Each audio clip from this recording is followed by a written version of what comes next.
The word saying that it's almost better for you to be naked than unarmed.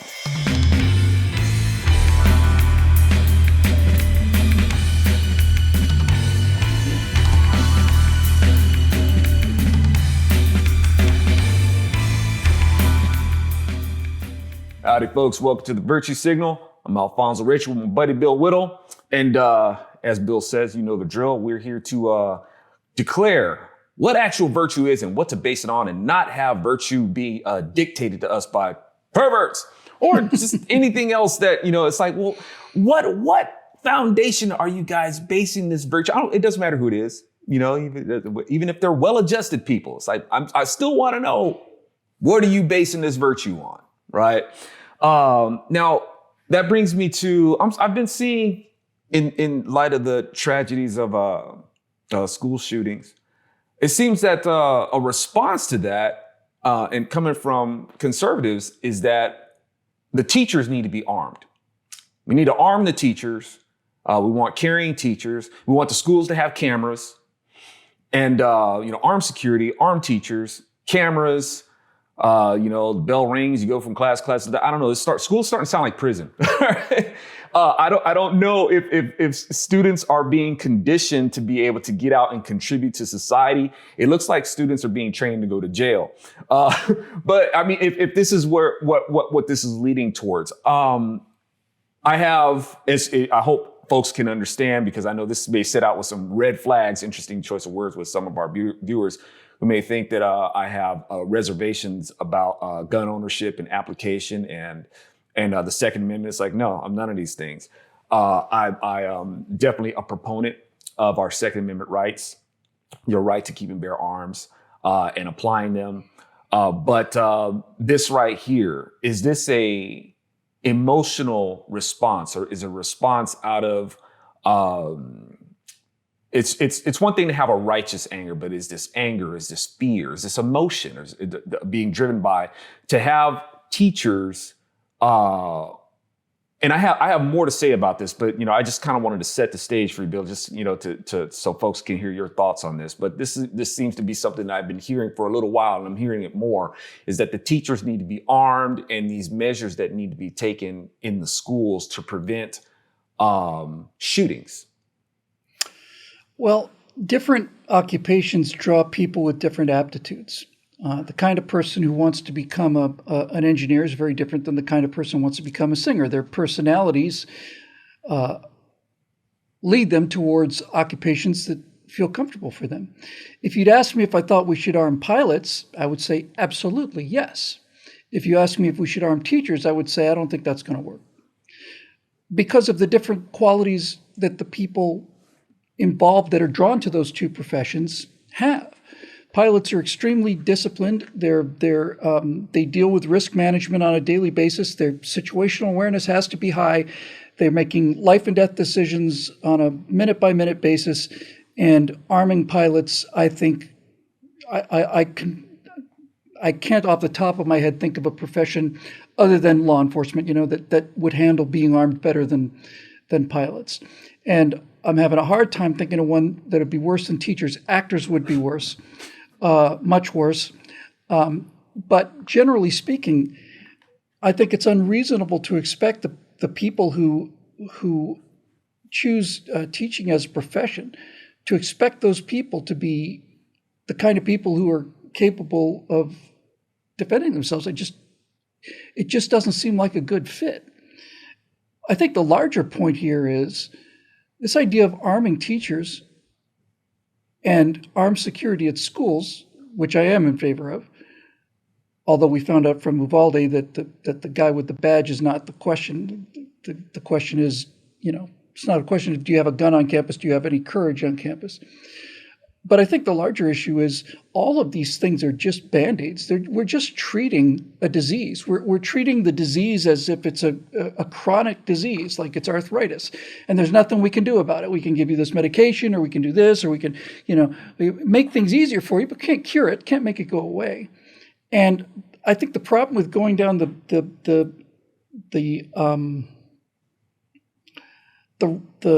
sort of the Band-Aid path is that it prevents us from taking a look at what's really the problem.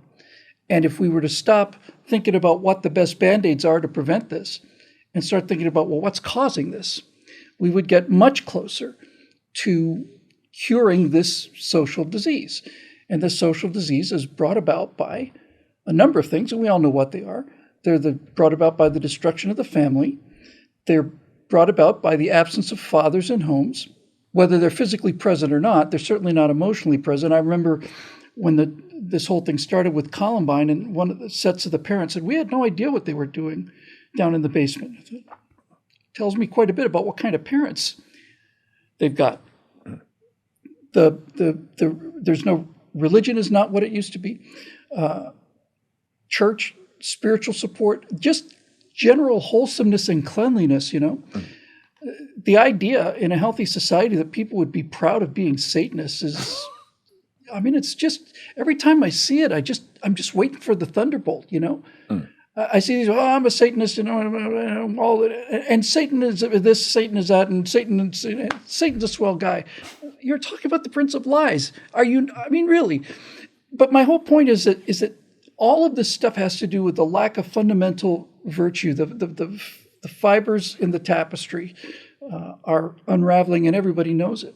One of the reasons we do this show is to help stop the unraveling, and also to make sure that at least the little part of the tapestry we're in, doesn't go through this. But clearly, the narcissism of the age, I'm going to be famous even if it's for 15 minutes kind of thing. We already have seen murders that were committed so that somebody could get views on a video. These are signs of a very, very deep sickness, very deep.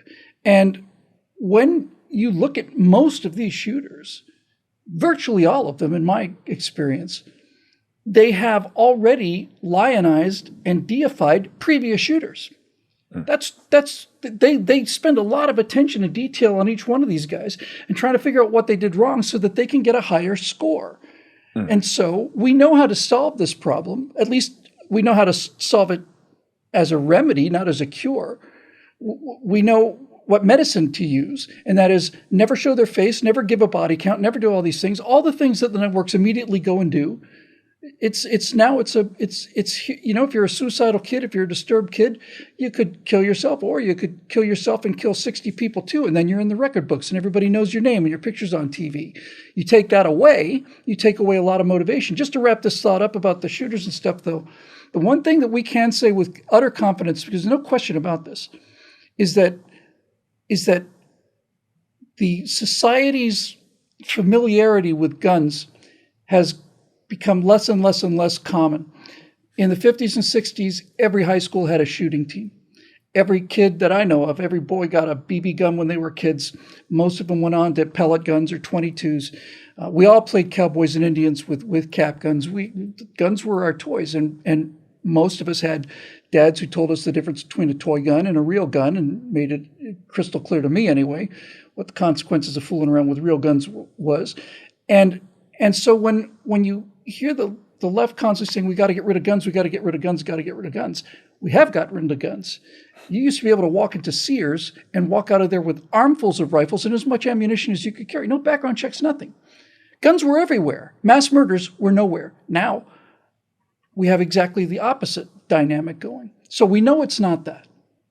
It's a brilliant point, man, about overall, and especially the teachers, not being wired. It's not something they're wired for. Because I'm thinking, okay, in our school system, we have so many teachers who are advocating against guns, gun control, and the statist mindset that they're teaching with. I don't understand how it's a good idea to arm it. I mean, not all teachers are that way. Some teachers, I guess, would want the responsibility of doing it, but there's still going to be an environment where that kind of influence is in the school. I mean, the direction that the country is going in, where do we think these people are learning this from? This collectivist mindset, this entitlement mindset. Entitlement, yeah. I didn't get what I wanted, so I'm going to kill you all. Right. Or at least, or maybe at best, we're going to sue the public for what we want. We're going to, if we don't get it at the ballot box, we're going to find a way to take it to court, and we're going to get what we want no matter what, and we're going to take it from you. That's being promoted. That's being taught in school. So I hear, a lot of conservatives, like even during COVID, we need to get our kids back in school, but they were just calling those schools indoctrination, and rightly so. It's like, well, that these schools are indoctrination camps. Why do you want to send the kids back there? Why are you demanding to send them back there? Why do you want to arm these teachers? Why do you want to give these teachers who are brainwashing our kids? Why would you want to give the teachers guns? Why would you want to do that? Where do you think a lot of these kids are learning this stuff from in the first place? So, like I said, I think these responses, I don't know if they're really well thought out. It doesn't really seem that they're being prayed about. It seems like we have more conservatives who have more faith and drive to get a gun in teachers' hands rather than that Bible. It's like, it used to be like, like you said, guns were like everywhere, but something else was everywhere also. It was the fear of God. That's it. It was like look, consequences. There are consequences right. that will go beyond your death. You're going out in a blaze of glory. Okay, well, that's going to last for an instant or two, but then you're going to have a long, long, long time to regret this. Yes, indeed. Yes, indeed. And it wasn't just fathers, but husbands. Husbands right. who handle the household and admitted, and there's a lot of dynamics. I think in the past century between wars that removed husbands from the home or an opportunity to be a husband, things that the psychological effects that things may have. There's a lot of things that caused a husband to check out or and a lot of those things are engineered too. Mm-hmm. They're engineered as well. But at any rate, these things were in abundance where if you did have husbands and fathers who were like, look, I got two things for you. I got a Bible and I got a belt. If you want to play cops and robbers, you go ahead. And like I said, Bill, our culture has made people to where they're, not afraid of it. Oh, the Bible, that's just a bunch of superstitious nonsense. And no, you're not allowed to spank your kid. Or else you go to jail. Yeah, that's right. Right. And what did the word of God say? Spare the rod and spoil the child. Let me make that easy for you. Don't look both ways before you cross the street and you'll get hit by a car. Okay, it's a simple lesson, but they took that away. And now kids, are growing up feeling entitled and feeling like, I guess they're special and things like that. And yeah, we're all special, but not extra special the way that, kids may tend to think. But, these are things that they're being taught or brainwashed in. And I'm just like wondering, why would we want to, arm the teachers who are doing it? And especially since, is it just the guns that we're going to use to protect from a shooter? I mean, if you want, because we're saying, well, we need to see our kids stop being killed. It's like, okay, well, if you're really concerned about kids not being killed, why don't you take that gun right now and go stand in front of them abortion clinics? Because the doctor has a license to heal, but he's using that license to kill. And when he walks through those doors, a kid is going to die. So where are those guns to prevent that from happening? Now, one would say, well, Zoe, why don't you go do it? I'm not the person who has all these faith in guns that these things are going to be solved that way. We've been trying to say for a long time, look, man, the country's being taken away from us and the guns ain't stopping it. There's been another kind of warfare that has been waged against us. Absolutely, yes. It's a common theme of mine. Yes, and it is costing lives. It's costing people's jobs. It's costing people's property. It's costing their incomes. It's costing their families. It's costing lives as well. This is a whole nother insidious kind of war. And our guns hasn't necessarily been the answer for it. So I'm just wondering, this response from conservatives, these things kind of give me pause. And am I out of school here, man? Am I missing something? No, I think you're 100% right. And I think the reason conservatives are saying armed teachers is because they understand that a good guy with a gun is usually the only way you can stop a bad guy with a gun. And that's true. I don't think teachers, as a general rule, make good guys with guns, and it ignores the larger issue of why are there suddenly so many bad guys with guns. That's really the problem, right? Let's go to the root of the problem.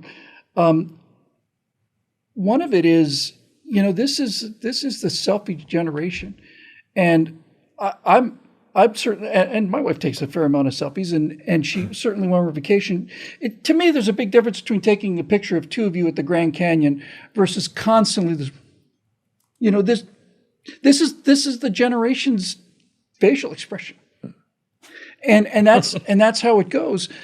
And the reason that's part of the equation is because everything is about self, right? My image. What's my image? I just took 19 selfies of myself. Which one do I want to post on Instagram? Or do I want to use one of these filters to make myself look better and so on? You may not think they're connected, but they are, because what they're doing is they're taking all of those brain cycles that individual people have. What are your random thoughts for the day? And all of them are coming down to me, my image, especially my image. How do I look? How do I look? Me, me, me, me. It's technological narcissism, and it's not the fault of the young people that are doing this. It's just happened. The one quality that murderers have in common, virtually all of them, is no father figure. And it goes further than that. They found that the one quality rather, that there is essentially none of in prison, and is essentially one of the most common predictors of happiness and success, and that is, how often do you have dinner with your family? You would think it would be, well, what's your race? Where were you born? What's your location? How much education do you have? What's your starting IQ? Nope. From all different races, all different religions, all different economic backgrounds, all different geographic backgrounds, you find that people who sit down and have dinner with their family, mom and dad and the kids, essentially have zero pathologies. And that's not a mystery, right? It's not a mystery. If you've got your kid who's disturbed or something, and you talk to that kid every night at dinner, you're going to figure out something's wrong, and you're going to start to correct it before he's making pipe bombs, right? The only reason the kids get to the point where they're making pipe bombs and loading up on ammo in black cases is because somebody has let it go that far. And ultimately, if you look at all of these shooters, the one quality that they all seem to have is that they've been ignored. Obviously, they've been ignored. Nobody just becomes, a mass murderer. They've all got a grudge. They've all got a chip. This is where the narcissism comes in. Somebody has done something to me or hasn't done something to me, and therefore I'm going to get even. Okay, but at no point in this dynamic has anyone been able to intervene way before it got to this. There was a time when you could say, son, what's bothering you? We'll go for a walk. And you sit there and walk with your dad, and you tell him what's on your mind, and he'd tell you some things that might straighten you out, make you feel a little better, and you feel a little better, okay, and problem solved. But if you don't have a dad to take that walk with, or a mom, or whatever, or even good friends anymore, then it festers, and it becomes an obsession. And we need to keep in mind what a microscopically small percentage of defective Americans there is. I mean, if you look at the population of the country, the number of mass shooters are 0.0000001%, right? That's not a bad manufacturing record. But nevertheless, we didn't have that problem before, and you can simply look at what society was like when there was no mass shooting versus what it's like today. What changed? Well, social media, 24-hour news cycle, Internet's ability to broadcast scores and your desire to be seen, the narcissism, but mostly the breakdown of the family. And not just the breakdown of the family and the absence of fathers, but essentially the trivialization of masculinity in general, Just this desire to say it's toxic, right? It's a toxic thing. No, it's not. It's not toxic masculinity to say, what's the problem, son? Toxic masculinity is what happens when there's nobody to say, what's the problem, son?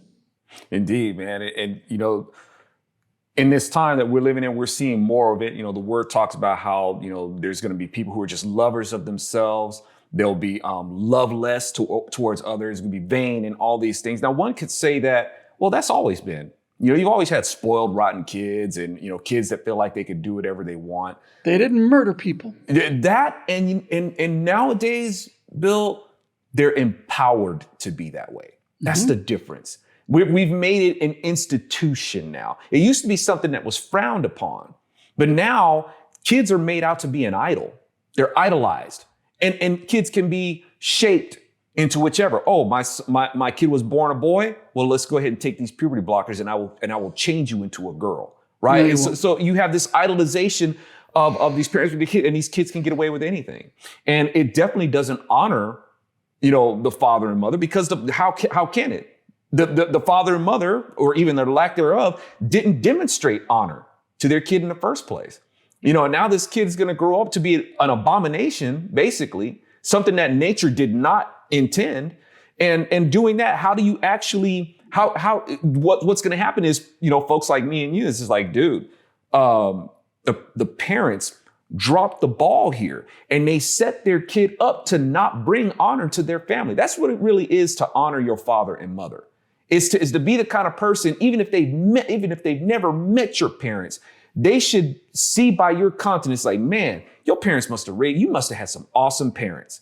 Your parents could have been crackheads, right? But by your behavior, they should think that your parents were just stellar. 100%. Right. And you've said this so many times. It's not about the example of a good father. It's about the example of a good husband. And I think that's a profound point, right?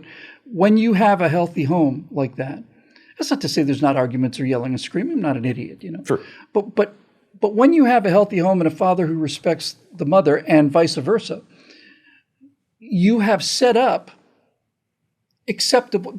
It's not even that you've set up acceptable standards. You have basically introduced to the children, this is the world. This is what the world looks like in here, where you spend most of your time as a kid, right?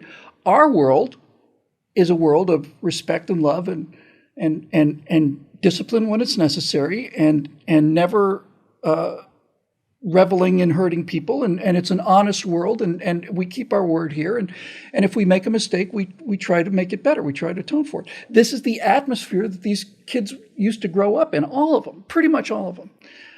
And when you change that atmosphere, when you change the gases that surround these kids when they're growing up, it's not going to be a big surprise if they turn out differently.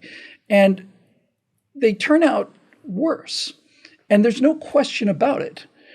And it's not their fault, although certainly by the time you get to the point when somebody's pointing a weapon at another person and pulls the trigger, yes, it doesn't matter what most of them have horrific stories, and that's tragic. But ultimately, somebody's making a decision. I'm not trying to say that they're not responsible for it, but I am saying that the qualities that used to be nurtured are not nurtured anymore. And what is being nurtured now are qualities that lead to this kind of thing. And the school shooting is just the most visible and painful expression of symptoms for a much larger disease. And it's about time we started looking about how to cure the disease rather than how to mitigate the symptoms. Yes, indeed. Yes, indeed. And the thing is, the Lord himself, being Rabboni, rabbi, he's a teacher, and his disciples were armed. And the Lord was actually big on making sure, matter of fact, he was like, hey, the word says, sell your cloak and buy a sword. That's basically the word saying that it's almost better for you to be naked than unarmed. All right. So I want you to be strapped. So, the disciples, they're going around even up until the time that they arrested Jesus. Hey, and they're his students. They're his disciples. They're armed, and could get down with a knife. So, but the thing is, the Lord, even though he wants you armed, and that translates into firearms as well, but them guns need to be loaded with the gospel as well. When he's telling you to buy a sword and make sure that you're armed, make sure that you're still armed with the truth. If you're in a classroom, if you're a teacher, your student shouldn't just know that you're armed. Your students should also know that you're armed with the truth, that you're armed with the gospel. They shouldn't fear the gun that you have. They should know that you're a God-fearing teacher. Because, these are the things that the teacher needs to be able. You got to have some sort of foundation to base any sort of morality on. And this is something that the students should know about. And that's something that they really should learn. As the word says, do not provoke your children to wrath, but raise them up in the instruction of the Lord. So, but these things aren't really taught anymore. And they're being seen as archaic or primitive. And now we're seeing the consequences. And we're seeing the consequences of it. Absolutely, absolutely. So, folks, let us know what you think, which we know that you will, right? But yes, engage in the conversation, put it in there because we got to do what we can. If we want to protect the children, let's have that conversation. Let's talk about it. So engage in the post. Make sure you share this video. Work that like button, all that sort of stuff. Make sure you visit billwhittle.com and show your support there. We hope that you find, we think you do. We think you know that these videos are worth supporting. So thank you so much, guys. For Bill Whittle, I'm Alfonso Rachel. This has been The Virtue Signal.